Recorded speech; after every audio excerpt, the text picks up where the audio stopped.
welcome to episode 2 of Music is None of Our Business. The first episode was was a lot more successful than we thought it was going to be, wasn't it? Absolutely, yeah. Bloody hell.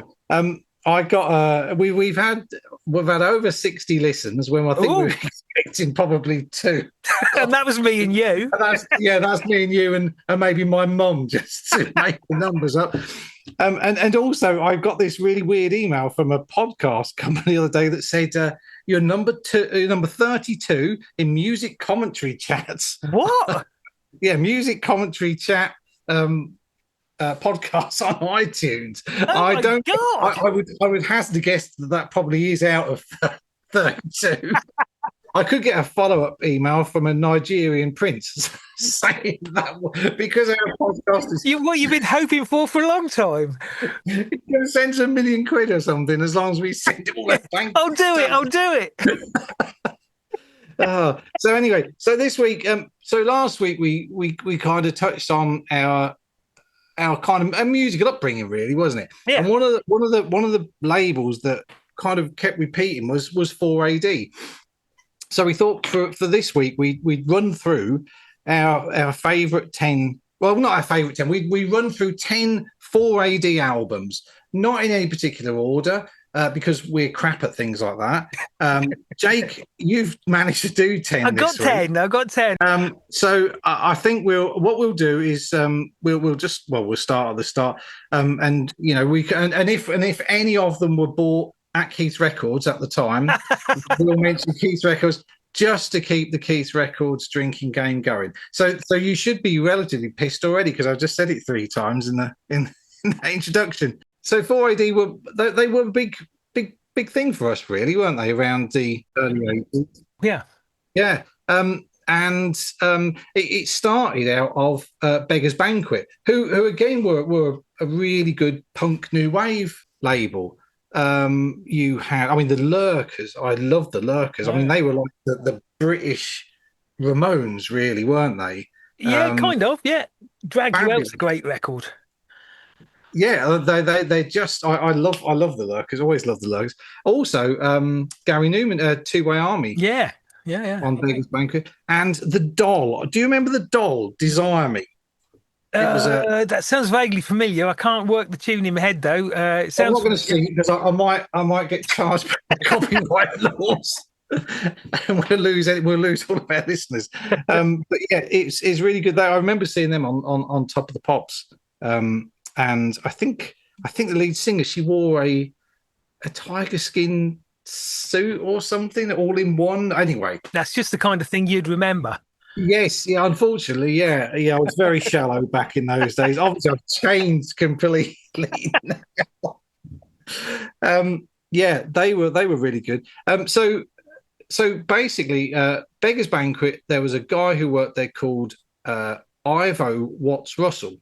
And he decided to start his own label. Originally, he called it Axis.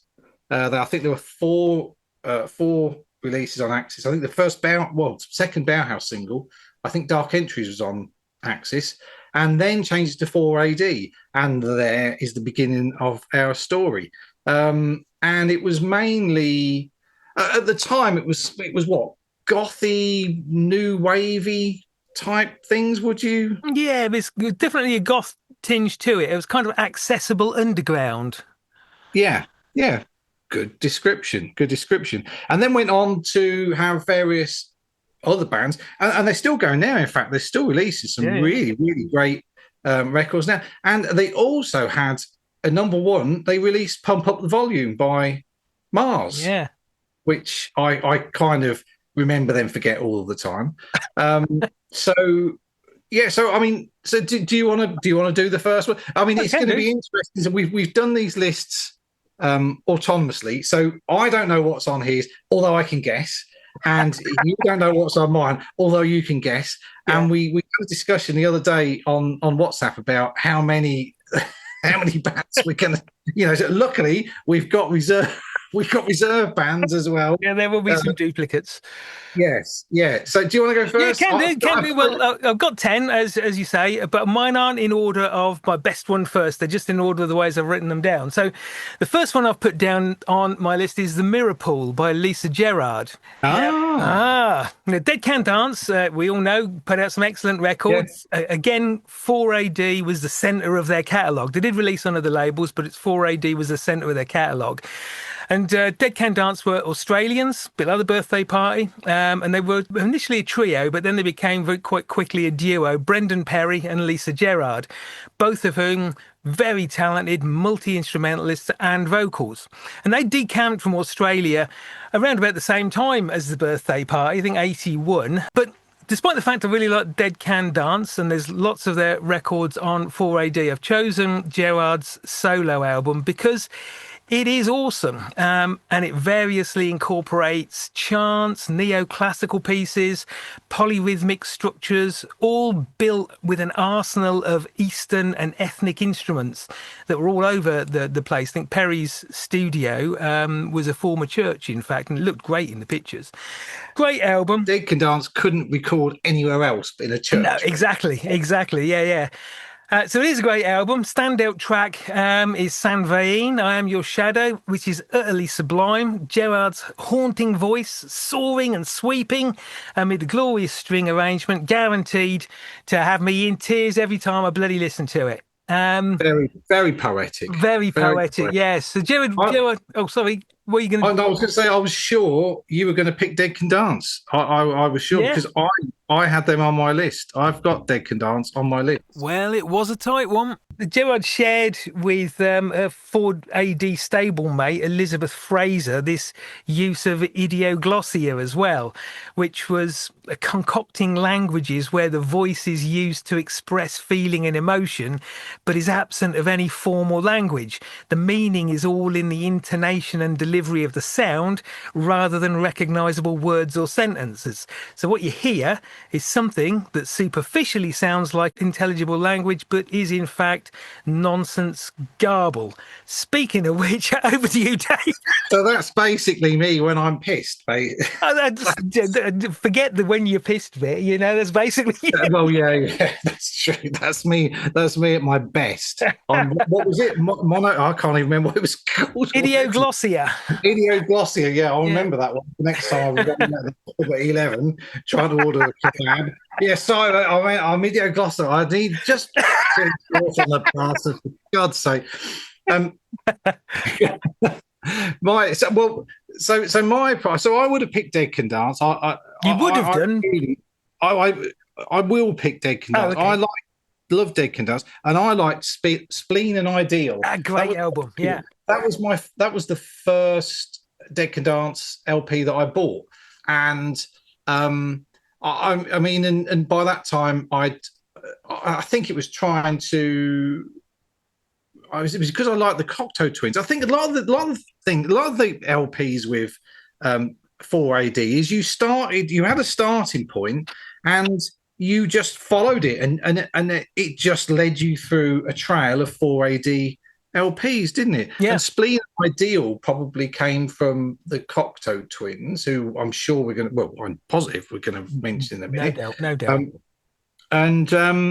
But it was just bonkers. I'd never heard anything quite like it when that came out. It was almost operatic. It was almost classical operatic. And I had no experience of either at the time. I just, as with everyone else, bloody classical music, I listened to that. And when I heard that, it was like, well, there's no guitars. There's there's drums, but they're those bloody great big kettle drums. Or whatever they're called. It was quite bonkers. I still listen. That is the thing. I mean, I look at all of the albums I've got listed in front of me, and I still listen to all of them relatively regularly. I mean, you find that you buy records and put them away for years and drag them out. Oh, didn't remember I had that. But these are always in my, at the probably not the forefront of my mind, but just behind the forefront, the five front of my mind. They're just lurking there, Oh, what a dark place to look. I've got darker places to look than that, I'm sure. My sticks front, well, you don't even want to know about that. But anyway, so it's yeah. So that was yeah. So these records are always there, Yeah. always there. But so who's your next? Who's your next one? The next one I got on the list is a band we spoke about last time round, and we mentioned already tonight, and it's Prayers on Fire by The Birthday Party. I knew you were going to have the birthday party. I thought Had you'd to. go. My all-time favorite band on 4AD is the birthday party. I was convinced. Now, I love The Birthday Party to bits, Yeah. and certainly Prayers on Fire, incredible album. As we said last time, if you weren't on episode 1, if you didn't hear it, Birthday Party, Australian noise, blues, rock, punk, noise kind of band with Nick Cave at the front. And Prayers on Fire was their first album since they'd changed the name from Boys Next Door to The Birthday Party. And it was originally released by Missing Link in Australia, but then it got licensed to 4AD and Birthday Party came over to the UK. But it is a feral blast of ragged toothed clattering chaos. It's terrific. You got Nick Cave howling and snarling like a maniacal southern preacher on mescaline and whiskey who's just stubbed his toe on the way to the bathroom, and Tracy Pugh, who all seemed to be wearing a Stetson, God rest his He soul. did, yeah, I remember. I remember his Stetson. I do remember his Stetson. He has these wonderful snake-like coiling bass riffs, and Phil Calvert pummeling and rattling his drums like trash cans, and then Roland S. Howard and Mick Harvey together carving the air into bloody ragged strips with 6-string guitars. It's ferocious, and I think, when they came to the UK, the Birthday Party were a bit disillusioned. I don't think it was all they thought it was going to be, and I think Yeah, I remember reading that. In fact, Yeah. I read a big article. There was a documentary, wasn't there? That just came out about the birthday I party. don't know, is there? Yes, and I can't remember what the bloody hell it's called. So much for my research. It's very, very good. I watched it a few weeks ago. No, I'll have to look out for that. Is that on one of the streaming services? I think I might have downloaded that illegally, actually. But oh gosh, Good grief! That's a very punk thing to do. I've got the old Birthday Party VHS video cassette, "Pleasure Heads Must Burn," but that's got Nick the Stripper. yes, it's all, the circus? Yeah, it is. It's got the promo for Nick the Stripper, but the rest of it's all live. I need to get another VCR bloody recorder so I can bloody watch it though. I'm sure you can get it on DVD. I probably can actually. Actually, I think I'm going to look for that. Move yourself into the 21st century. You get rid of that Super 8 projector. Yeah. Oh, I don't know about that, you younguns, I'll look out for it, yes. What you got next on your list then? Next on my list, my all-time favourite 4AD band, X-Mal Deutschland. I knew it, Fetish. Yeah, yes, I knew you'd know. I just absolutely loved X-Mal as we went on about in the first episode. I won't dwell on them. I won't go on about our fateful unfilmed trip to Retford Porthouse to see them back in 1980. What you didn't mention last time around, because you said that the DJ had managed to play a Zulu beat by King Kurt about 30 times, which is true. But the reason why he managed to do that is because we got there at 7:30 or thereabouts, and X-Mal came on at midnight, and there was no support band, and we had enough for a pint each, I think. So it was really stretching patience a bit. Oh, bloody hell, yeah. Yeah, because we didn't know how long it would take to get there. We didn't even know where it was. No. Up there. Oh, but they were just amazing. I remember this is how obsessed I was. I can remember going up to all the lyrics were in German, and I took the record up to the library and translated it all with the German dictionary. Did you? I bloody did, yes. I did. That's how sad and nerdy I got about X-Mal Deutschland. But they were fabulous, and they had a great run of records as well. Because after Fetish, the first one on 4AD was Fetish, and then they did they re-released their second single, Incubus Succubus, with a remix, and then I think Toxin Yeah. was after that, and then they moved off. They got produced the third LP. I shouldn't really talk about it because it wasn't on 4AD, but it's produced by Hugh Cornwall from the Stranglers, and they did a massive tour with the Stranglers, and then they split up shortly That after. was And 86. Yeah.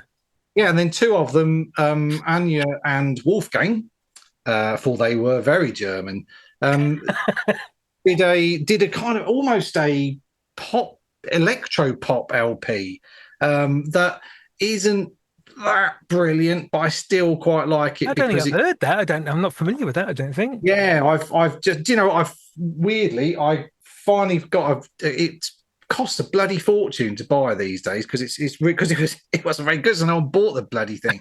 So there aren't many copies out there, but I did manage to get a copy on vinyl a few months ago now. And it's okay. I think it's actually on Spotify now. I'll see if I can find a Yeah. track and put it on the playlist. Yeah. But yeah, as I said, German band formed in Hamburg, kind of from the punk ashes of punk, moved to England and just got a complete cult following. And Anya Hoover, I think, she's just released after 40 years Mm. of working as, I think, a TV presenter and an editor and an artist, has just released a solo album that's actually really, really good. And she's touring England later this year as the guest of the Psychedelic Furs. Yeah. Um, but the problem is they're playing in London, but they're playing the bloody Palladium, and the fucking thing is sold out already because it's too slow. And it's the day before I go and see Godflesh in London as well. So I can't really. Did you see X-Mal again? I mean, we went to Epford. Have you seen them No, again? No. no, we saw them that once Yeah. and never really got to. I mean, again, like we were talking about the other day, we were poor, Yeah. I mean, poverty stricken, like, well, I can't feed myself, but we were still kids, teenagers on Yeah. shit wages and with no transport. So it was Well, tricky. that one off with the camper van of your dad's. Apart from the one off of the camp, yeah. Well, that's why we never did it again. Yeah. It kept breaking down. Well, Fetish was on my list as well, which has come as no great surprise. So Yes. you've said everything. Well, the only thing I would add is that one of the things that stands out about X-Mal, apart from the fantasticness of it all, was the production. Because for punk back then, you just didn't get production like X-Mal. Yeah. And it kind of got 80s pop rock production values with these really clean drums that were right at the front of the mix. And the guitars were washed out at the back a bit. So it was all drums and vocal, quite clean, quite unprocessed, all at the front, which is what you might expect from a kind of 80s pop band. But it worked for X-Mal because their delivery was just so Teutonic, and the cleanliness and the solidity of the production really made it stand out, and it's great. I was waiting for you to say Teutonic. I knew you were going to use Teutonic because it was Teutonic. It was very Teutonic. And weirdly, they've just re-released the first two LPs on 4AD in a box set, and they've remastered it, and it sounds even better than it did before. And I went down to the independent label market in King's Cross a few months ago, and I bought my copy there from the 4AD stall.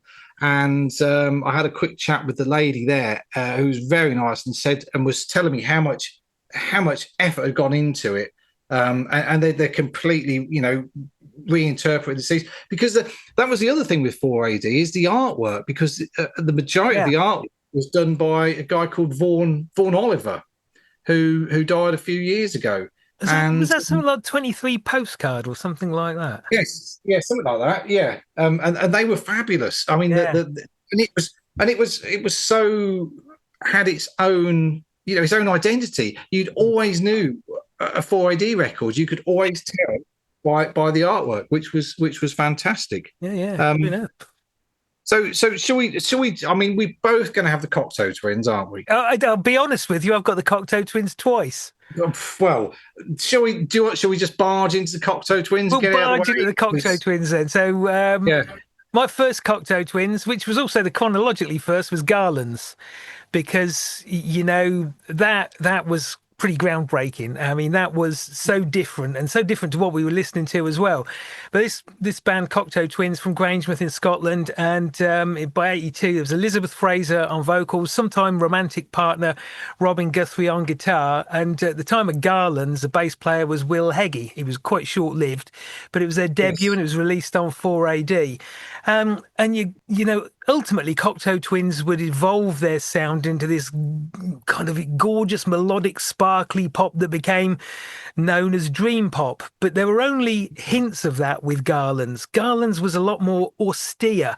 They had a drum machine, which again was pretty clean and unprocessed, but the song structures and Fraser's hyper distinctive ethereal voice, and Guthrie having his guitar absolutely buried under processing and effects units, it all came together in this unworldly, austere, but at the same time, fantastic sound. I think it's brilliant. It's an album that, like you say, you come back to time and time again, and it still stands up. Yeah. Yeah, it was a great album. I mean, compared to I think it was quite. I hate to say it, but compared to what came later, it was quite primitive, Yeah, really. absolutely. It's a good word for it. Yes. Yeah. Yeah. Yeah. But they and weirdly they kept the Grangemouth. I was reading their next bass player after Will Heggie was Simon Raymond, Yeah. and I was listening to his well, I listened to his audiobook, the audiobook of his autobiography, and and he was saying how Grangemouth, they took him to Grangemouth, and he said it was a really grim place, and you know the music that they kind of created over the years is the exact opposite. It's all like shiny and what's the phrase? Cathedrals of sound and Something like that. Yeah. you have to say ethereal. Did you check off I ethereal? think I might have said ethereal. Yeah. Might have done. Cathedrals of sound, etc., etc.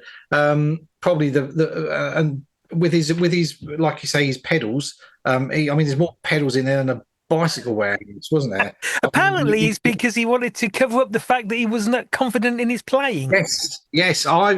Which is what if I wanted to play guitar, I should probably, because I'm shit at guitar, probably just buy loads of pedals and just make a load of noise, which I have done in the past. I've got to admit. Hey, bands have made a career out of it. Yeah, absolutely. Yeah, absolutely. Yeah. Simon Ramon's Raymond. It always looks like Raymond because he's got an E on. Yeah. Simon Raymond. It's just fake posh.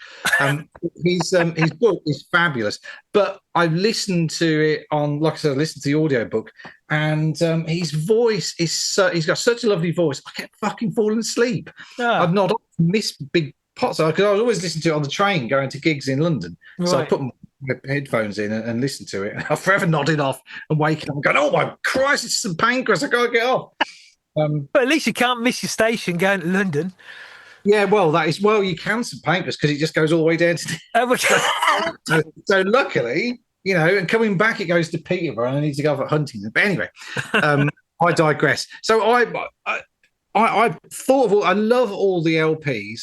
I absolutely adore them. But I put one Cocteau Twins, and I put the EP. I put Pearly Dewdrops EP. Oh right, yeah. Because I just loved it. It was. I think they did Head Over Heels was after Garland's, Yeah. and that was like when they kind of found their feet a bit, and that was when it got a lot more. It got massive. Yeah. The sound, the drums, absolutely. Still a drum machine though. Yeah, it did. It was a drum machine, but the drums were huge. Mm-hmm. They got this huge sound of it, and then they refined it. And Pearly Dewdrops was just amazing, absolutely. And the B-sides, which was Spangle Maker. That's the one, Spangle Maker, yes. Which I think is just about Spangles. Yes, but got this lovely little this lovely bit quiet build up. It's a bit like Mogwai did later in and other bands as well. I just love Mogwai. And it just builds up gradually, and then all of a sudden it just goes warm at the end, and the last chorus is just huge. It goes womb at the end. Did you say? Sorry, Did you say it goes womb at the end? it does. It goes whoom. It's a bit hysterical. Oh well, it goes. I'll add a f, so it goes woomph. There you go. So then you can tell between woomph and woo. Just because you're so pedantic, you twat. And they'll just throw in a Keith's Records there for anybody that's getting thirsty. So the other one I'd got was Heaven or Las Vegas, Yeah. because it was at the pinnacle of their dreamy, fantastic, big melodic dream pop selves. And if push came to shove, I could say that Cocteau Twins are definitely in my top 5 bands of all time, and Heaven or Las Vegas is probably the best album of the lot for me. If you don't like that, which has no weakness in it at all, then you are dead. Yeah. But I think Dead inside. Dead Inside. I think any Cocteau Twins album is worthy of being on here. You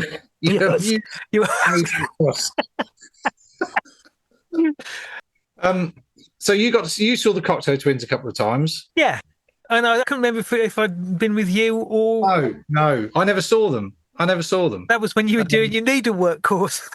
Yes, very good, very good. Best joke ever. I no, I weirdly I had a job years ago where it involved working nights, and I had to be at work at 11, and I missed so many gigs in that time. It was ridiculous, and there was still the whole. Getting down to London in those days. I was living just outside Cambridge then, and getting down to London wasn't tricky. Getting back from London was an arse ache. There were no really late trains, so unless the main band came on at like 8, you were buggered really. Yeah. So it was a bit of a nightmare, really. If it makes you feel any better, the Cocteau Twins, despite being fantastic, they, as you might expect, they didn't put on a spectacular show. They're quite static. No dances in cages. Nothing like that. No. Very disappointing. Very disappointing. So who's got next then? Another one. I bet you've got this Mortal Coil, of course, and we did cover them in length. In the first one. We did actually. Talking about how much influence they had in us, or me in particular, going back to music previous to punk that I probably would never have heard of. And strangely enough, whilst I knew about some of that, when I looked at Filigree and Shadow again, which is my favourite one, my favourite track on there is My Father, and I didn't know until you'd mentioned it last week, and it made me think, I wonder if My Father's an old track as well, because I thought that was an original, but that's a cover as well. Judy Collins, a kind of folk person. I didn't know that, and I wouldn't have thought unless you said it. So many. Yeah. And weirdly, I didn't realise this either. I found this while I was doing my research for this podcast. The album I was going on about, Gene Clark, No Other, with Strength of Strings on it, that was re-released on 4AD a few years ago, because Ivo loved it so much. And it is a fabulous album. I would totally recommend. I mean, but the thing is, it's country. Yeah. And I don't really like country, but it's just a fabulous album. It kind of surpasses its genre. It's such. Have you chosen Filigree and Shadow then? No, I chose Lend in Tears. Oh, it's a tight one. Because I would say that is probably, at a push, the album I've played more than any other album I own. Really? Yeah. Not necessarily my most favourite LP of all time, but definitely in the top 10. But I love it. It's just so relaxing. It's such a wonderful, wonderful record. It is, and it also, I mean, it has Songs of Siren with Elizabeth Fraser sang. Yeah, and Exmal Deutschland again. And more Exmal Deutschland, yes, absolutely, more Exmal Deutschland. So, going over this Mortal Coil, because we've talked about them again and we don't have that much time, and otherwise, I mean, this could possibly end up being the first ever week-long podcast. Because there's so many brilliant LPs on 4AD. But I don't know if you've picked this one. La Mysterie Devoir Bulgaire. No, but I love Bulgarian voices and This, Bulgarian vocals. well, this was one of those albums. I bought it. I remember distinctly remember Keith looking at me from Keith Records as if to say, "What the fucking hell have you just bought?" It was just it's fabulous. Apparently, so the story goes, Ivo chanced upon this album of Bulgarian folk singers, female Bulgarian folk singers, and could see parallels between the way they were using their voices and the way Elizabeth Fraser used her voice in the Cocteau Twins. So he licensed this LP and released it. And of course, me being into all Cocteau Twins 4 AD, I bought it and took it home and went, bloody hell. Yeah. But it wasn't even something that you listened to the first time. What the bloody hell's that? I listened to it, I went, wow, that is absolutely. I know I've said this about Dead Can Dance, but I've never heard anything like it before. It's absolutely unique. It's such a brilliant LP. And they released, I think they released, he released at least one more volume of them. It is the Bulgarian, I think it's the Bulgarian State National Choir or something. I've mangled that, but it's you get the gist. And I want to imagine them all stand there in peasant costumes because I think they did, but I could be thinking of something completely different. That could have been some folk horror film we watched. No, they did. They did. Yes, fabulous LP. Yeah. So we've done. I've got through 5 of mine now. Don't know how many I've done. Probably 5 as well, because we seem to be going 1 for 1, which is good. It works. But are you crossing them out after you've spoken about them? Because I'm not crossing them out. I'm just circling mine so that I know I've done them. I'll let you know if you start repeating yourself. Rest assured. Yes. Okay. Well, my next one is an album called IBM 1401, A User's Manual by Johan Johansson. Now, Johan Johansson... Well, bloody hell, I didn't see that coming. Carry on. Okay. Iceland, truly fantastic place. At least... I did guess he was from Iceland. Yeah. I think his name gave that one. Johan Johansson, indeed, definitely. But for such a small population, there's only 380,000 people in Iceland or thereabouts, and they've produced so many really fantastic artists, photographers, authors, musicians. It's a very creative place, and it's probably not hard to see why if you stand anywhere in Iceland and look around. But Johan Johansson, just one of those many incredible people, and what he did with IBM 1401, a user's manual, which here and after I'll just refer to as IBM 1401. I think it's probably best. We've only got an hour. He was really weaving all this sumptuous orchestration with electronics and samples in a really different way. The reason he put this album together is because this computer, the IBM 1401, his dad worked on back in the end of the 50s and the 60s, and he had one in the attic. And what was his dad's name? You might guess from the fact that Icelandic names are patronymic. So Johansson, what do you think? I just thought it was really funny. I'm sorry. But so he does these fantastic orchestral pieces, music scores. So he's won Golden Globes for scores for all kinds of films, which you can look into. Brilliant films, including one of my favourites, Sicario. But he's done all these orchestral things. But his first band was a band called Daisy Hill Puppy, which was named after the place in the US comic strip Peanuts where Snoopy was born. And Steve Albini was a big fan of Daisy Hill Puppy. And if you hear Daisy Hill Puppy, you will know, A, why Steve Albini was a big fan, because it sounds like an early Jesus and Mary chain. Their cover of Blondie's Heart of Glass is incredible. But number 2, you'd be kind of gobsmacked that somebody making this guitar chainsaw noise band went on to do all of this lush, sumptuous, massive orchestration. So it's really good. It's a great album. It's very strange, very unusual, and definitely well worth checking out. Excellent. Well, I will find something. I have heard of Johan Johansson.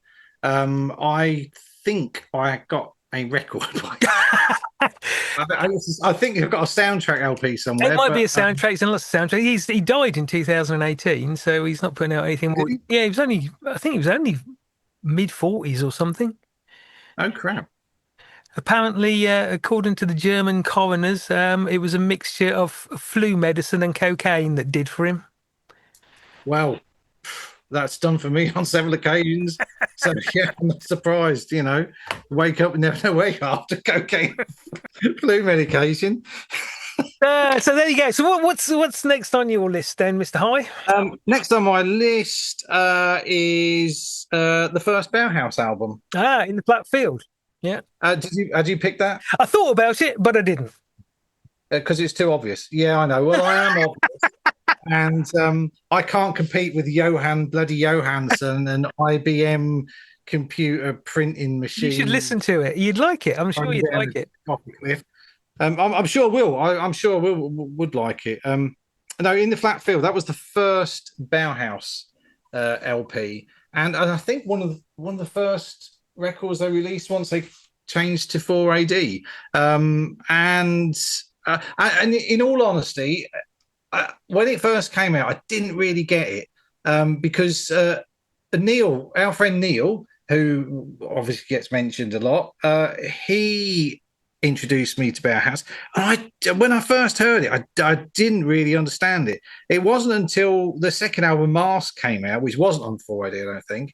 I think they went back to Beggar's Banquet after that. Yeah. But and then it was it all kind of clicked.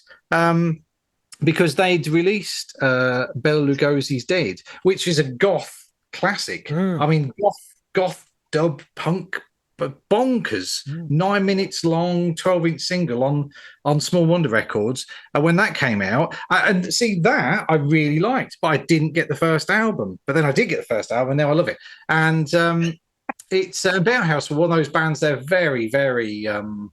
They kind of they split the critics down the middle. They split audiences down the middle. I mean, people just didn't know what to make of them. They were derided as just being, bloody goth shit and that. But they were so innovative. Their early records were amazing. Yeah. Some of the guitars in there, which they're proper. You're talking like Killing Joke strength.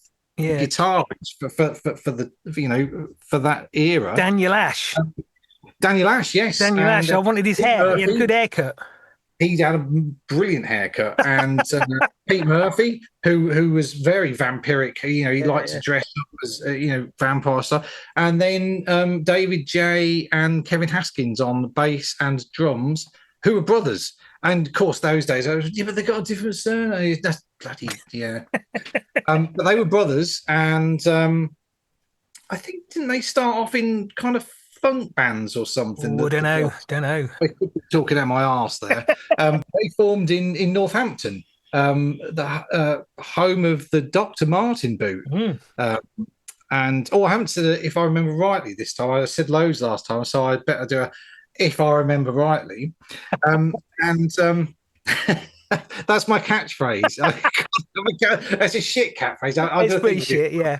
Yeah, it is shit. But Bauhaus, fantastic. I mean, and they got better, and then they split up because they were always arguing with each other. And then they got back together and they split up again, and it's been going on ever since. I had tickets to see them at Alexandra Palace. And it was a few years ago, and it was cancelled because of COVID and the pandemic. It got cancelled, and I think it was finally taking place 18 months after. Woke up on the Saturday morning, I was going, had bloody COVID, couldn't go. And these were the days where I had first strain of COVID, and it knocked me for 6 weeks, which was an arse. Did you see them? I did, yes. Not that time, but you did see them live, yeah? Yes, we went to see them. I thought you went. We went to see them at... Leicester? Rock City in Nottingham. No, I didn't see him at Rock City. I saw him in Leicester at the Montfort Hall.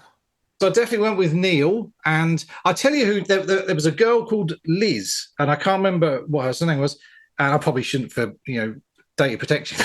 It was. Depends on what you're going to say next.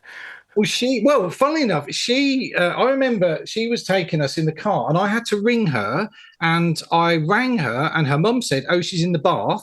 And I said, "Okay." And then she said, "I'll take the phone through." And I was astounded. I went to meltdown because A, she was in the bath. And at that age, in the bath meant she got no clothes on. And B, she had a bloody phone in the bath. How the hell did you do that? Wow. Our phone had like a 2 foot cord, wouldn't go anywhere. So you couldn't like pick it up and wander around. You had to sit on a little chair. I mean, and these were the days of the rotary dial as well. Yeah, good days. Yeah. Oh, Yeah. you saw him in Roxy. I didn't, but I don't know who I went to Leicester with, and if you weren't amongst them, it was another one of those mysteries. Yeah, well, this was when they released Ziggy Stardust. Yeah. They did a cover, and someone shouted out "fucking pop stars" from the audience, and they went mental. They were really, really annoyed, really annoyed. In fact, I've got a bootleg tape of it that I think Neil picked up off of from Camden Market or something, and did me a copy of it. I've still got it somewhere. It was a great show. They were a fabulous live band. Yeah, I think that was the same tour because that was Yeah, released as Ziggy Stardust. So we just ended up going yeah, to different venues for some reason. yeah. They made a proper racket as well. They were really noisy live. Do you I remember remember who that. was supporting them? No, I haven't got a clue. No, I can't remember at Leicester Someone either.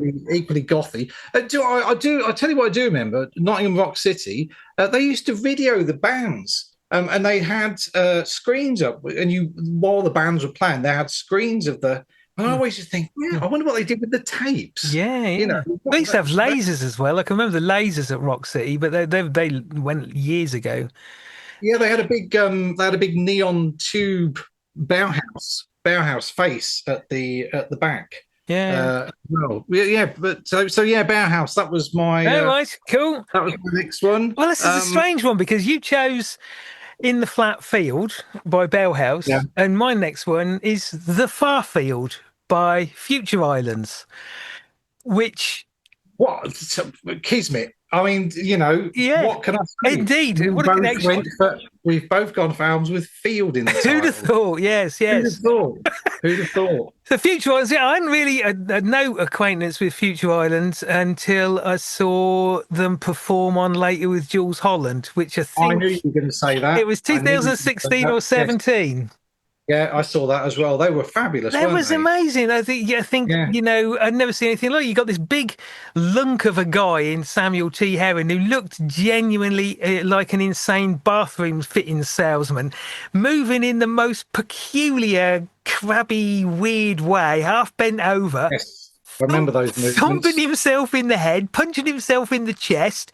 He's singing, he'd be singing, and then suddenly he'd growl and bark and throw out these really over the top thespian expressions. But it wasn't an alt band, it wasn't a punk band, it's this really clean rock Yeah. pop. And this band's going mental. So completely transfixed by him, but the sound as well. There is no guitar. And all the melody is all hung around William Cashon on bass, All right. who just stands there, but he's got a great bass sound, and he plays all the melodies, backed up with this rich, lush keyboards and the great melodies, great band, great look. And another crossover with Debbie Harry there, because I mentioned, just realised Debbie Harry's on Far Field, and mentioned Blondie with Daisy Hill Puppy.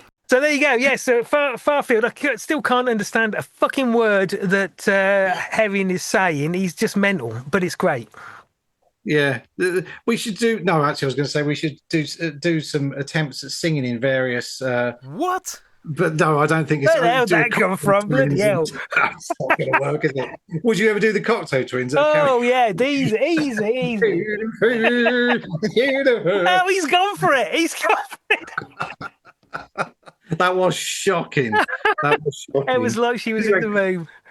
Let's do another one. Go on. So my next one's obvious as well. The Pixies, Surfer Rosa. I mean, Pixies were kind of. I mean, I don't think they changed the face of modern music, but they definitely gave it a nudge in a certain direction, didn't they? Yeah. I mean, because they were the forerunners to, well, not the forerunners, but they were a big influence on Kurt Cobain, the quiet, loud style of writing songs. yeah, I mean, they're still going today. I saw them a couple of years ago, and they still sound fabulous. I know they're fifth bass player now, I think. I mean, Black Francis, well, Boston, Massachusetts, Black Francis. I think everyone knows about the Pixies, don't they? They're quite famous for And, what's essentially an underground band, aren't they? yeah, yeah. And Kim Deal. I mean, Kim Deal. Just, I had such a crush on Kim Deal. I know that's dreadfully sexist and everything, but she's so cool.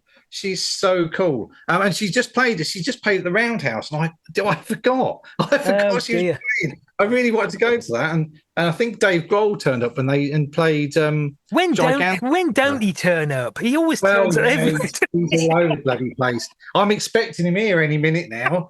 He'll be going, have you done the part? Oh, Dave, I've bloody finished, mate. You know?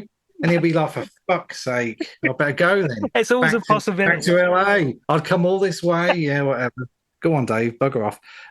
Yeah, and so yeah, crushingly noisy. But then at the same time, there'd be like a little acoustic interlude, then loud, and then a quiet bit, and then loud.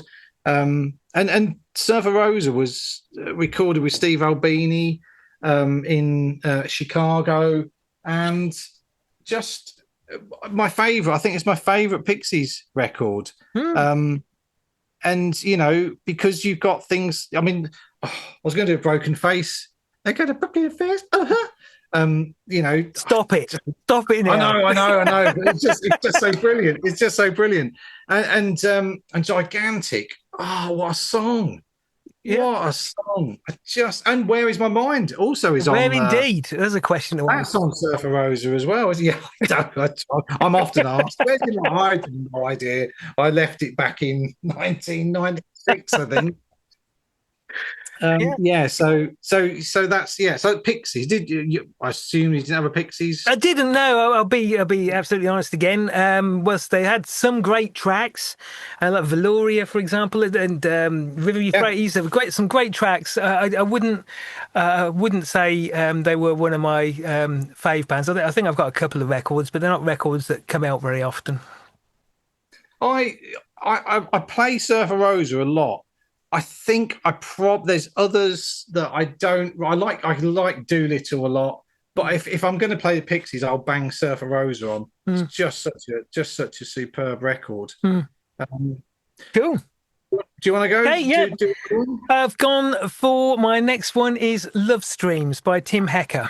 And yeah, I do love Tim Hecker. Tim Hecker's great. I thought I didn't know it was a bit tenuous because he's only done one LP on 4AD, hasn't he? He has, and it's to be honest, it's not one of his best ones. His better ones, Rave Death 1972 or Haunt Me, Do It Again. They're great albums, but Love Streams, you do get. What's the one with radio transmissions? Sorry? The one with the radio transmissions. It's got a picture of him on the boat on the front between mast or something. Oh, ignore me. I'll try to ignore you. Google it while you're waffling on. Go on, go for it. But yeah, Tim Hecker, Love Streams isn't one of his greatest albums, but you get a very good impression of the kind of direction he's going in. And he's a Canadian, hails from the very splendid city of Vancouver, and he makes these fabulous, noisy, ambient electronic soundscapes. Decayed sound, washes of kind of very gritty washes and waves of sound.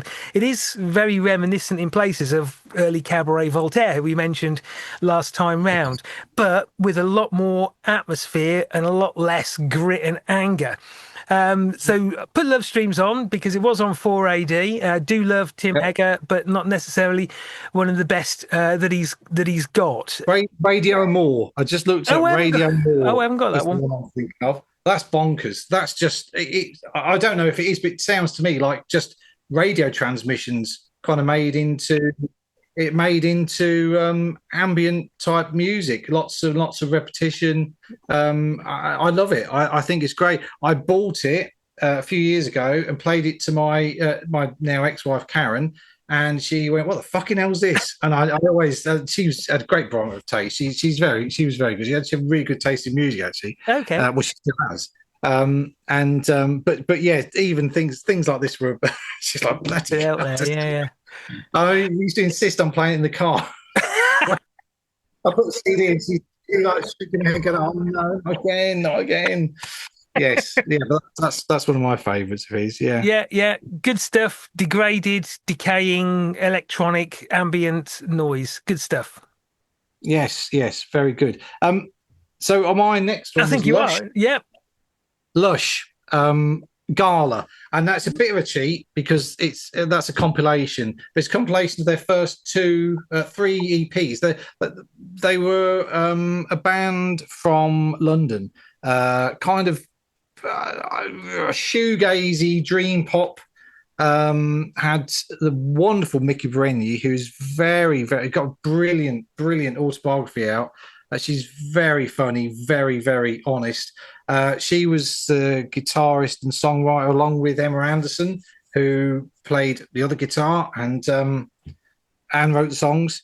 And then the drummer, the bassist, I can't remember. I did have it. Unfortunately, the drummer, I can't remember his name off the top of my head, but unfortunately killed himself a few years back, and that was what was the end of the band. But Mm. Chris Ackland, that was his name.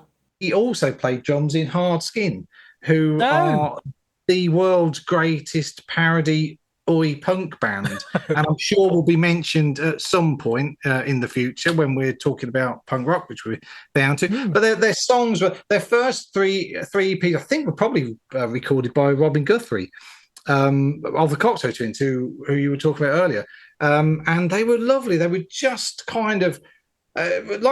kind of like Gossamer Thin Ooh. dream.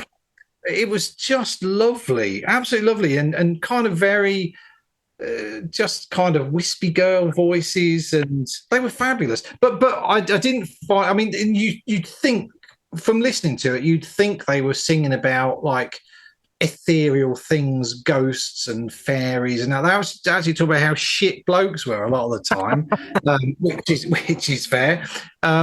And Mickey Bereni is still recording. Well, Emma Anderson's still recording today. She's just released a solo album last year, I think. Mickey Bereni plays with Mickey Bereni Trio. I'm sure I've pronounced her name wrong. Trio. You'll get letters. You'll get letters. Yeah, I'm sure I will. Probably from her because she's You're very. hoping. I might link this to her, to her Facebook. And I was like, I'm really sorry I said your name wrong. And Yeah, Hardskin just finished, haven't they? And they just packed up. yes, they've got some gigs at the end of the year. I might try and get to one Yeah. because they were fabulous. But yes, let's not digress into the world of oi punk. Or parody oi punk even. Ben and Sean were both at a gig I went to not long ago when I see Dillinger 4. Oh, They're another great punk band down in London. They put the concert on. But anyway, I digress. So Lush, Gala, that was the first three EPs. Well worth a listen. I'll burn a couple of tracks on the Spotify playlist. Probably just after Daisy Hill Puppy. find it. It's good stuff. So yeah. So we're racing through these at a rate of knots. Yeah. I think I only have one more on my list, unless I've miscounted or. But that one wouldn't be surprised, Jake. Lists aren't really your forte, hence the title of the last three. Get annoyed. I just called it episode 2. Lists are Dave's forte, not Jake's though. So I'll see. I might just call it another. I don't know. I haven't quite settled on title yet. You are a condescending twat. Right, my last one. I think it's my last one anyway. It's the birthday party again. Second album, Junkyard. Don't need to say an awful lot about the birthday party. I mean, all they're doing on Junkyard, in essence, is kind of honing and refining that skanky, scuzzy, punk, goth, rock, blues stuff. But I think it's worth mentioning the cover for Junkyard, which is amazing. It's fantastic. Oh, yes. Yeah. Done by. Are you going to say it? No, I can't remember his name. Ed Big Daddy Roth.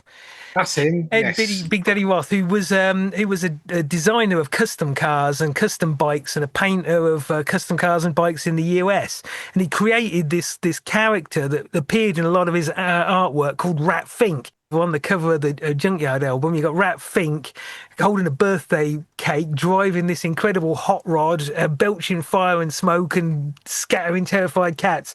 And it kind of is the sound of the birthday party. The two go together. Yes. The other thing, Terrifying cats. terrifying cats. The only other thing I'd mention about it, the standout track on the album, Hamlet Pow Pow Pow, is what I named our cat. And we had a cat called Hamlet Pow Pow Pow, which was great calling him. I was always a bit partial to Big Jesus Trash Can. Yes, yeah. That's a great track. title. Yeah, it's all good. I think when Nick Cave's screaming "Wherefore art thou, baby face" on Hamlet Pow Pow Pow, it still gives me goosebumps. It's evil. Yes, very much. I would totally agree with that. That's the first birthday party. Lots of encouragement from you to buy a birthday party. That was actually the first birthday party album that I bought. It's a good start. And I think I was just being a bit of a twat and just, you were telling me to do. I was going, nope, I'm not doing what you told me to. Yeah, I discover the bands round here, mate. Yeah, that is just me throughout my life. So I've somehow got two left. I wonder who's fucked up here. Yeah.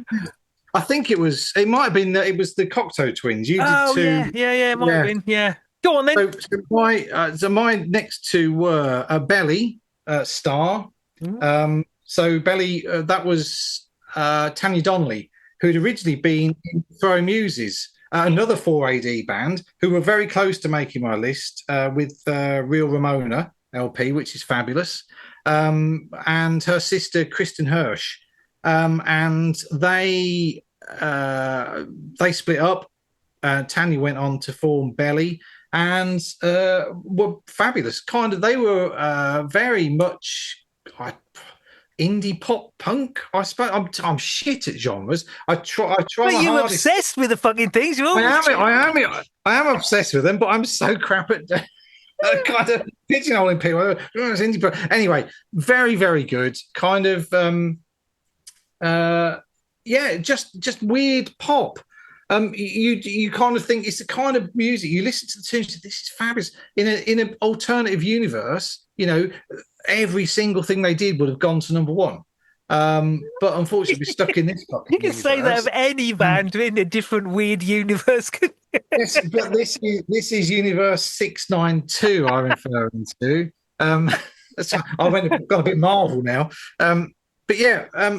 Just a brilliant album. Again, things will be on there. And my last one is Adrian Lenker, The Bright Future LP. What the hell? I don't know that at all. That's completely alien to my ears. What's that? Adrian Lenker is the lead singer in a band called Big Thief.